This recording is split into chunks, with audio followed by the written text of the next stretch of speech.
Hello mes gens, j'espère que vous allez bien. Ça fait un moment que je suis pas venue sur YouTube. J'avais besoin de prendre du temps pour moi. Pendant cette période, j'ai remarqué qu'il y avait énormément de nouvelles vues, de nouveaux abonnés également. Merci beaucoup à tous les nouveaux qui se sont abonnés. Bienvenue sur la chaîne. Pour les nouveaux arrivants, je vous invite à vous abonner et également à nous rejoindre sur le groupe Facebook que j'ai créé. Vous aussi, vous pouvez partager dessus. Donc c'est Nana LK YouTube. Je vous mets le lien de toute façon dans la description. Vous pouvez aussi me retrouver sur Instagram, même pseudo Nana LK. Bonjour de Ganja, qui dit bonjour? Bon bah maintenant que tout le monde a dit bonjour, on va passer à la suite de la vidéo.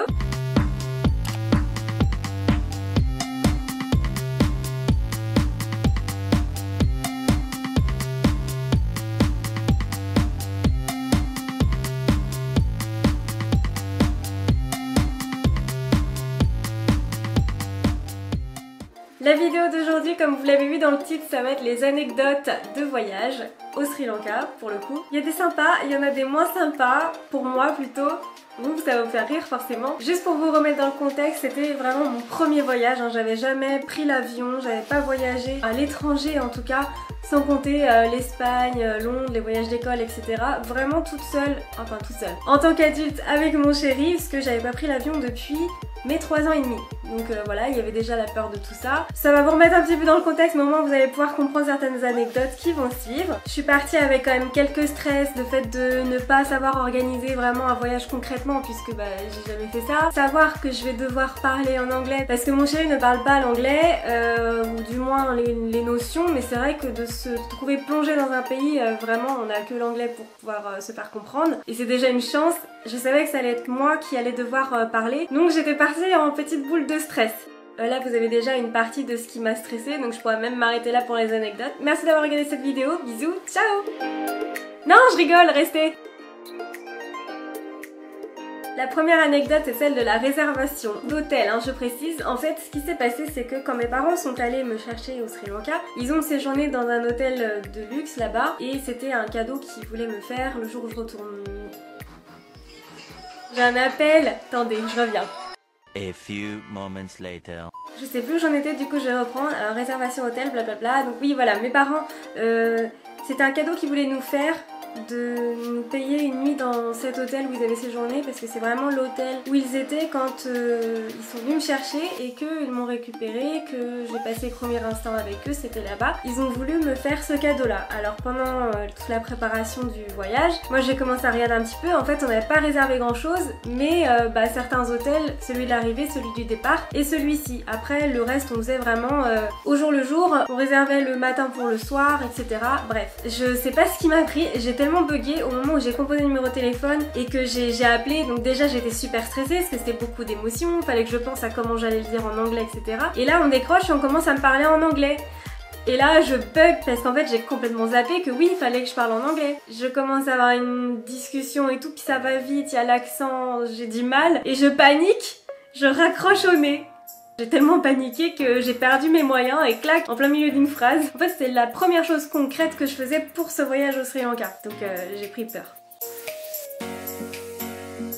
Alors ça c'était vachement drôle, parce qu'en fait on était dans un avion assez bien, on est parti avec la compagnie Oman et avec vraiment des avions modernes, hyper grands, spacieux, bref. J'ai pu découvrir la série 10% avec Camille Cotin, vous savez la connasse, et en fait j'adore cette meuf. Il y a énormément de guests qui jouent leur propre rôle en fait, donc des acteurs. J'ai adoré cette série. Je regardais par le hublot et je commençais à voir le Sri Lanka qui s'approchait et en fait j'étais pleine d'émotions à me dire mais c'est ta terre, tu vas pouvoir découvrir, etc. Et là, forcément, comme on voyait le Sri Lanka, et l'avion il a commencé à descendre. Sauf que la pression, et moi j'étais très sensible des oreilles étant petite, j'ai été opérée et je crois que j'ai gardé une certaine sensibilité, ce qui fait que j'ai très mal géré la pression. J'avais pas de chewing-gum en plus, donc j'essayais de bâiller et tout, mais en fait plus je bâillais, plus j'avais l'impression que j'avais tout un côté qui se paralysait et je pouvais plus du tout réussir à même fermer la bouche, j'arrivais plus à essayer de mâcher comme si j'avais un chewing-gum. C'était une horreur, j'en ai pleuré de douleur, c'était trop flippant et douloureux et en fait j'ai cru que j'allais faire un malaise tellement la douleur était forte. L'atterrissage franchement j'étais contente d'être arrivée, heureusement ça n'a pas duré trop longtemps. Décollage j'ai pas peur mais l'atterrissage j'ai super mal aux oreilles. Mauvais souvenir quoi. Anecdote 3, La clim. En fait, en sortant de l'aéroport, on a clairement chopé la crève parce qu'il faisait super chaud dehors, il faisait plus de 30, 31 ou je sais plus combien de degrés. Une chaleur assez étouffante quand tu sors de hall d'aéroport. Dès que le chauffeur est venu nous chercher, il nous a fait rentrer dans la voiture et là, il y avait la ventilation, enfin la clim, à fond et à 16 degrés. Donc autant dire que ça a fait un petit choc thermique qui nous a fait déguster très clairement quelques jours après. On n'était pas bien, on avait l'impression d'avoir une grippe en plein été, donc c'était rageant. Donc du coup si ça vous arrive, pour éviter de vous faire perdre du temps, can you lower the AC please? Ne me remerciez pas, c'est cadeau, ça peut servir. Premier safari qu'on a fait au Sri Lanka, c'était celui du parc Bundala. D'ailleurs, je vous le recommande, c'est vraiment un des meilleurs parcs qu'on a pu faire. On en a fait deux, mais sur les deux, c'était quand même le meilleur. Il nous a été conseillé par un ami aussi, et c'est vrai que c'est un des endroits où il n'y a pas beaucoup de jeeps. Il y a beaucoup plus de faune, les animaux sont plus sauvages, il y a beaucoup d'oiseaux pour ceux qui aiment les oiseaux. On dormait dans un hôtel vraiment au bord du parc. On avait un départ à 6 h, donc il fallait vraiment être levé très tôt. On était dans les premiers en tête de cortège, on va dire, donc trop cool. On s'est dit que on allait être les premiers à avoir les trucs s'il y en avait, tout ça. Et en fait on a crevé, on n'était même pas encore rentré dans le parc, on était encore qu'aux entrées, donc on n'était pas vraiment profondément dans le parc. Et comme notre petit chauffeur, bien sympa d'ailleurs, il avait pas d'outils, il a fallu attendre un autre collègue à lui qui arrive avec sa Jeep derrière, donc pendant ce temps là tous les autres s'en allaient, voilà. Et puis au final, ils étaient deux à changer la roue, on a pu repartir, sauf que le lever du jour on l'a vu dans la Jeep quoi. Anecdote 5 sur 7, là on rentre dans les anecdotes animaux, c'est l'anecdote des boules de caca.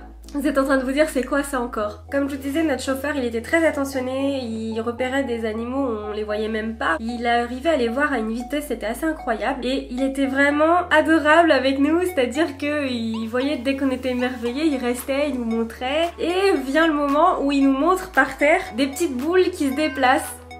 Alors il y a Ganja qui est dans le placard forcément. Et là je dis à mon chéri, oh, c'est des boules de caca! Je lui explique que je connaissais un petit peu le délire des scarabées qui amassaient des petites boules de bouse et en fait ils arrivaient à les faire bien plus gros qu'eux et ils les transportaient là, ils les faisaient rouler avec leurs petites pattes et puis ils se ravalaient. Et en fait des fois il y en avait plusieurs et on voyait des boules de caca, parce que c'est littéralement de la merde, qui était en train de se déplacer. Moi je suis assez expressive dans tout ce que je m'émerveille assez facilement. J'étais trop contente de lui raconter ça que je connaissais. Notre chauffeur il s'arrêtait à toutes les boules de caca qu'il voyait.